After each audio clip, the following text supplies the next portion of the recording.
अॼु असां सिखंदासीं केसिस ऑफ नाउन। असां गुज़िरियल क्लासिस में इहो सिखियोसीं त नाउन छा आहे, नाउन जो सिंगुलर खां प्लूरल कीअं ठहंदो आहे ऐं मुख़्तलिफ़ इंफॉर्मेशन जेकी नाउन सां रिलेटेड हुई। अॼु असांजो मौज़ू इहो आहे त केसिस ऑफ नाउन छा आहे। लफ़्ज़ केस जी माना आहे हालत।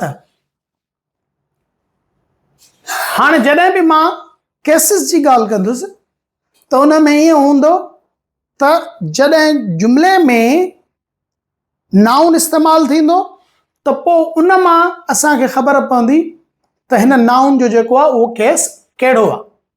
हाणे जॾहिं बि को बि नाउन जॾहिं जुमिले में इस्तेमालु थींदो आहे त पहिरियों छा हूंदो आहे, उनजो कहिड़ो कमु कंदो आहे, परफॉर्म्स एन एक्शन, माना को न को कमु कंदो आहे। रिसीव्स एन एक्शन, माना उनजे मथां को कमु थींदो आहे। शोज़ ओनरशिप, या कंहिं शइ जे मथां मालिकी ॾेखारींदो आहे। So performing an action, receiving an action, showing an action, these are the different ways the noun is used. That is what we call cases of noun. इनखे असीं चवंदा आहियूं cases of nouns. हाणे मॉडर्न इंग्लिश में असांखे इहो ॾिसणो आहे त घणा केसिस आहिनि। मां लफ़्ज़ मॉडर्न इंग्लिश इन करे थो इस्तेमालु कयां त ओल्ड इंग्लिश में कुझु केसिस जो तइदादु वधीक आहे। सो मॉडर्न इंग्लिश में घणा असां वटि केसिस आहिनि। नॉमिनेटिव केस, जंहिंखे सब्जेक्टिव केस बि चइबो आहे, यानी सिंधी में असां हुनखे छा चवंदा आहियूं, फ़ाइली हालत। ऑब्जेक्टिव केस, जंहिंजो ॿियो नालो एक्यूज़ेटिव केस आहे, यानी असां हुनखे छा चवंदा आहियूं, मफ़ऊली हालत। पॉसेसिव केस, जंहिंजो ॿियो नालो जेनेटिव केस आहे, जंहिंखे असां सिंधी में छा चवंदा आहियूं पुटु, इज़ाफ़ी हालत या हालत इज़ाफ़त। हाणे इहो सिखणो आहे त नॉमिनेटिव केस छा आहे, ऑब्जेक्टिव केस छा आहे ऐं पॉसेसिव केस छा आहे। Let's start with nominative case, जंहिंखे असां छा चवंदा आहियूं, फ़ाइली सूरत। फ़ाइली सूरत जी डेफिनेशन इहा आहे त in this case a noun acts as a subject of a verb, यानी हिन हालत में इस्म जेको आहे उहो छा फ़ेल जे फ़ाइल तौरु इस्तेमालु थींदो आहे। फ़ेल जो फ़ाइल तौरु, माना को कमु तव्हां कयो था, उहो इंडिकेट थींदो आहे छा सां पुटु, वर्ब सां, ऐं उन जो कंदड़ जेको हूंदो उहो छा हूंदो, फ़ाइल। So acts as subject of a verb, यानी डज़ वर्क और information is given about it. हाणे हिते ॻाल्हि सम्झणी आहे, असां जेके आम किताब ॾिसूं था हुन में सिर्फ़ु इहो लिखियलु आहे त भई इस्म जी फ़ाइली सूरत उहा आहे जंहिंमें इस्म कम जो कंदड़ हुजे, पर फुल डेफिनेशन छा आहे त इस्म जी हीअ हालत, ठीकु आहे, फ़ाइल तौरु इस्तेमालु थींदी आहे, यानी इस्म जुमिले में कम जो कंदड़ हूंदो आहे या उन जे बारे में का ॼाण मिलियल हूंदी आहे। माना मां जेकॾहिं जुमिले में इस्म इस्तेमालु थो कयां, उहो जुमिले में कम जो कंदड़ आहे, त मां हिनखे छा चवंदुमि, इहा सब्जेक्टिव केस आहे। जेकॾहिं जुमिले में इस्म इस्तेमालु थियल आहे ऐं उन जे बारे में का इंफॉर्मेशन मिलियल आहे त मां उनखे बि छा चवंदुमि पुटु, नॉमिनेटिव केस या फ़ाइली सूरत। Let us learn the nominative case through examples. अचो त थोरा सेंटेंसिस जा एग्जाम्पल्स ॾिसूं त कीअं आहे। हाणे जीअं पहिरियों जुमिलो आहे, अफ़नान एट एन एप्पल। हिन जुमिले में मूंखे ॿ नाउन्स आहिनि, हिकिड़ो नाउन आहे अफ़नान, ॿियो नाउन आहे एप्पल। हाणे हिन जुमिले जो जेकॾहिं मां सिंधी में तर्जुमो कयां त छा थींदो, त अफ़नान सूफ़ खाधो। हिन में कमु जेको आहे उहो कहिड़ो थियो, खाइण जो। इहो कमु कंहिं कयो, अफ़नान। त अफ़नान हिते छा आहे, डूअर, यानी हिन वर्ब एट जो इहो फ़ाइल आहे। पर फाइल कहिड़ी सूरत में आहे त इहो हिते कम जो कंदड़ आहे कहिड़ो कम थो करे ईटिंग जो तंहिंजे करे असां अफ़नान खे छा चवंदासीं त this is nominative case second sentence आहे the dog is barking loudly कुत्तो वॾे आवाज़ सां भौंकी रहियो आहे हिन जुमिले में भौंकण जेको आहे उहो वर्ब आहे ऐं इहो कमु केरु थो करे द डॉग त असां डॉग खे छा चवंदासीं त इहो छा आहे पुट नॉमिनेटिव केस छो त इहो डूअर ऑफ वर्क आहे कहिड़ो कमु थो करे बार्किंग जो हिन ॿिन्हिनि एग्जाम्पल्स में सब्जेक्ट जेको आहे कम जो कंदड़ आहे यानी डज़ वर्क उन खां पोइ थर्ड सेंटेंस आहे my brother has precious stones मुंहिंजे भाउ खे क़ीमती पत्थर आहिनि हाणे हिन में माय ब्रदर को बि कमु नथो करे असां माय ब्रदर जे बारे में इंफॉर्मेशन था ॾियूं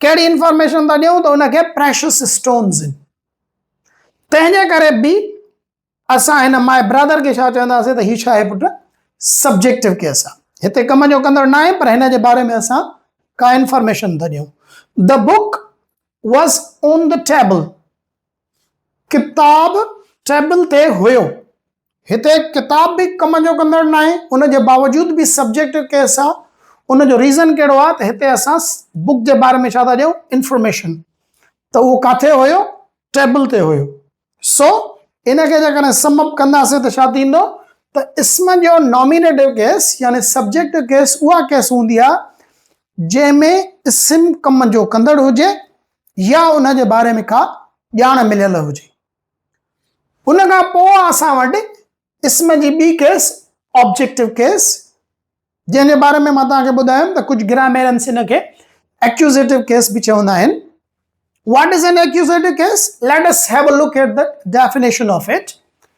This case of a noun acts as the object, means receives an action of a verb or comes after preposition. इसम जी हीअ हालत मफ़ऊल तौर जुमिले में इस्तेमाल थींदी आहे हिन ते फेल जे कम जो असर पवंदो आहे या हरफ जर खां बाद में लगंदी आहे माना साॻो ई इस्म जेकॾहिं तव्हांजे जुमिले में इस्तेमाल थियल आहे उहो कम जो कंदड़ न आहे पर उन जे मथां कम जो असर थिए थो या उहो कंहिं बि हरफ जर प्रीपोजिशन खां बाद में थो इस्तेमाल थिए त उनखे असीं छा चवंदा आहियूं पुट ऑब्जेक्टिव केस या एक्यूज़ेटिव केस ठीकु आहे हाणे जॾहिं इहो ऑब्जेक्ट तौरु इस्तेमाल थींदो त this can be a direct object indirect object और ऑफ अ वर्ब और ऑब्जेक्ट ऑफ प्रीपोजिशन माना इन जा टे डिफरेंट क़िस्म हूंदा आहिनि direct object indirect object and object of preposition यानी अहिड़ो ऑब्जेक्ट जेको प्रीपोजिशन खां बाद में इस्तेमाल थिए Let us understand that thing through the examples. अचो त इनखे माना examples जे थ्रू सिखूं पहिरियों एग्जाम्पल आहे अनाया ate an apple मुंहिंजे हिन जुमिले में ॿ नाउन्स आहिनि हिकिड़ो अनाया ॿियो an apple हाणे अनाया कमु कयो कहिड़ो ईटिंग जो त इहो त थी वियो सब्जेक्टिव केस जेको असां पढ़ी आयासीं an apple ते कमु थियो अनाया सूफ़ खाधो माना खाई वई कमु कंहिं कयो अनाया थियो कंहिंजे मथां एप्पल जे मथां त इहो छा थी वियो ऑब्जेक्ट ऐं अहिड़े क़िस्म जे ऑब्जेक्ट खे असीं छा चवंदा आहियूं डायरेक्ट ऑब्जेक्ट छो त सिधो सओं कमु कंहिंजे मथां थियो एप्पल जे मथां थियो पर Afnan gave Ishal a book मुंहिंजे हिन जुमिले में ॿ ऑब्जेक्ट्स आहिनि हिकिड़ो ऑब्जेक्ट आहे इशाल ॿियो आहे अ बुक हाणे हिन जुमिले जो जेको वर्ब आहे उहो छा आहे गेव माना अफ़नान कमु कयो कहिड़ो किताब ॾियण जो माना ॾिनई छा किताब त असुल ॾियण जो कमु कंहिंजे मथां थियो किताब जे मथां थियो त हीअ त थी वेंदो डायरेक्ट ऑब्जेक्ट पर इनडायरेक्टली उहो गिविंग जो कमु कंहिंजे मथां थियो इशाल जे मथां त इशाल जेको आहे उहो छा थी वेंदी पुट इनडायरेक्ट ऑब्जेक्ट यानी डायरेक्ट ऑब्जेक्ट उहो जंहिंजे मथां सिधो सो कमु थिए ऐं इनडायरेक्ट ऑब्जेक्ट उहो जंहिं ते अणसिधीअ तरह कंहिं कम जो असर पवे। टियों नंबर जेको मुंहिंजो जुमिलो आहे उहो आहे the book is on the table. हिन जुमिले में टेबल जेको आहे उहो छा आहे पुट ऑब्जेक्ट आहे। छो ऑब्जेक्ट आहे? हिन ते कंहिं बि क़िस्म जो कमु कोन थो थिए। हिन जुमिले जो जेको वर्ब आहे उहो छा आहे इज़ आहे। टू बी वर्ब आहे। टू बी वर्ब एक्टिविटी खे ज़ाहिर न कंदो आहे, हालत या मौजूदगी खे ज़ाहिर कंदो आहे, पर हिन खे असां ऑब्जेक्ट इन जे करे था चऊं त इहो प्रीपोजिशन खां बाद में इस्तेमालु थियल आहे। हिन जुमिले में जेकी प्रीपोजिशन आहे उहा छा आहे ऑन आहे, ऐं ऑन जो ही जेको आहे सो छा आहे ऑब्जेक्ट आहे। अहिड़े क़िस्म जे ऑब्जेक्ट खे असीं छा चवंदा आहियूं object of preposition. So nutshell में असां छा चवंदासीं त जुमिले जो उहो हिसो ख़ासि करे नाउन जंहिंजे मथां कमु थिए या नाउन जॾहिं कंहिं प्रीपोजिशन खां बाद में इस्तेमालु थिए त नाउन जी अहिड़े क़िस्म जी केस खे असीं छा चवंदा आहियूं ऑब्जेक्टिव केस या एक्यूज़ेटिव केस। हाणे ॿी ॻाल्हि तव्हांखे सम्झाईंदो हलां त तव्हांखे कतन ख़बर न पवंदी जेकॾहिं कंहिं जाइ ते को माण्हू तव्हांखे सिंगल नाउन ॾे, मां तव्हांखे चवां बॉय ऐं हाणे तव्हां खां पुछां त पुट बॉय सब्जेक्टिव केस आहे या ऑब्जेक्टिव केस आहे, तव्हांखे काई ख़बर न पवंदी। छो त सब्जेक्टिव केस ऐं objective case of noun is same. Noun जो सब्जेक्टिव केस ऐं ऑब्जेक्टिव केस बिल्कुलु साॻियो हूंदो, हुन में कंहिं बि क़िस्म जो फ़र्क़ु न हूंदो आहे। जॾहिं उहो जुमिले में इस्तेमालु थींदो त पोइ तव्हांखे ख़बर पवंदी त हीउ सब्जेक्टिव केस आहे या ऑब्जेक्टिव केस आहे। तंहिंजे करे काई बि ख़बर न पवंदी। मां जेकॾहिं चवां boy is flying a kite त हिते बॉय खे जॾहिं जुमिले में इस्तेमालु कयुमि ऐं उहो कहिड़ो कमु थो करे फ्लाइंग जो, त हिनखे मां छा चवंदुमि सब्जेक्टिव केस आहे। पर जेकॾहिं मां तव्हांखे चवां the teacher is punishing the boy त इन जुमिले में वरी बॉय छा आहे ऑब्जेक्टिव केस आहे। छो त पनिशिंग जो कमु कंहिंजे मथां थो थिए बॉय जे। ॿिन्हिनि जुमिलनि में बॉय इस्तेमालु थियल आहे, पर सिचुएशनली पहिरें जुमिले में जेको आहे बॉय उहो छा आहे सब्जेक्ट आहे, ॿिए जुमिले में छा आहे ऑब्जेक्ट आहे। तंहिंजे करे काथों बि इहा ख़बर न पवंदी जेसि ताईं तव्हांजो उहो नाउन जुमिले में इस्तेमालु न थिए। ॿी जेकी आख़िरी केस आहे असांजी उहा आहे पॉसेसिव केस, जंहिंखे असां जेनेटिव केस बि चवंदा आहियूं। हालत इज़ाफ़त। हालत इज़ाफ़त जो कमु छा हूंदो आहे this case of a noun shows ownership, possession और ओरिजिन। माना इस्म जी हीअ हालत मिल्कियत, कब्ज़े या कंहिं शइ जी पैदाइश जी जाइ या जॻह खे ज़ाहिर कंदी आहे।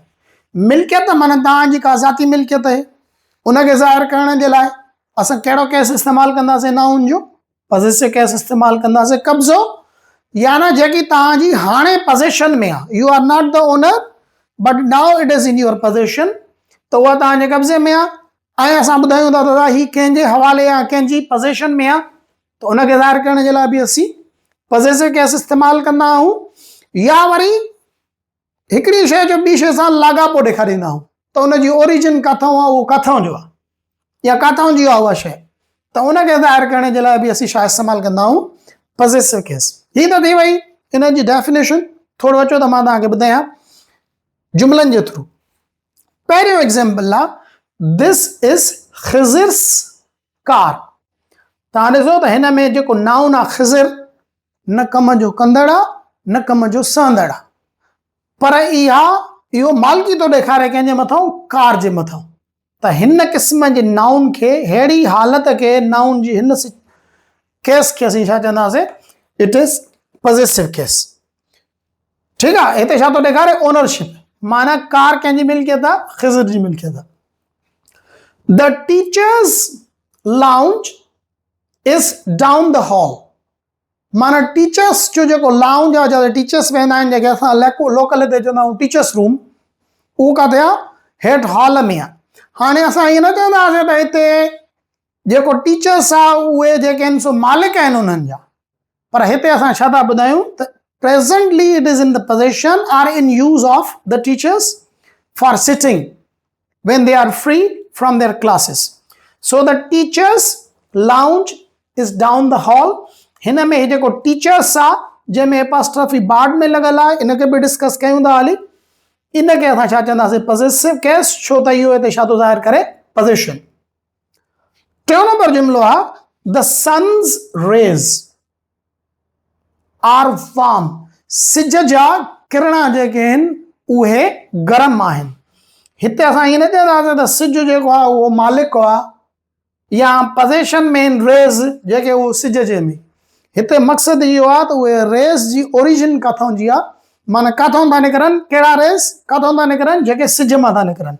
त हिते जेको पोसेसिव केस सन्स असां इस्तेमालु कयो आहे इहो असां इन करे इस्तेमालु कयो आहे पोसेसिव तौर त माना असां रेज़ जी ओरिजिन था ॾेखारियूं। माना हिन जुमिले में पोसेसिव केस छा थो ज़ाहिर करे ओरिजिन। हाणे तव्हां ॿी शइ ॾिठी हूंदी कहिड़ी त मां हिते ख़िज़िर्स जो जेकॾहिं पोसेसिव केस ठाहियुमि त पहिरियों एपॉस्ट्रॉफी ऐं एस लॻायमि, पर टीचर्स में एपॉस्ट्रॉफी बाद में लॻायमि, ठीकु आहे। ऐं वरी सन जो जॾहिं ठाहियुमि त एपॉस्ट्रॉफी लॻाए पोइ एस लॻायमि। ऐं कुझु पोसेसिव केसिस अहिड़ा आहिनि नाउन जा जंहिंमें असीं ऑफ बि लॻाईंदा आहियूं। सो इहो मां तव्हांखे वरी नेक्स्ट क्लास में सम्झाईंदुमि त कंहिं बि पोसेसिव केस खे कीअं अंग्रेज़ी में ठाहिजे।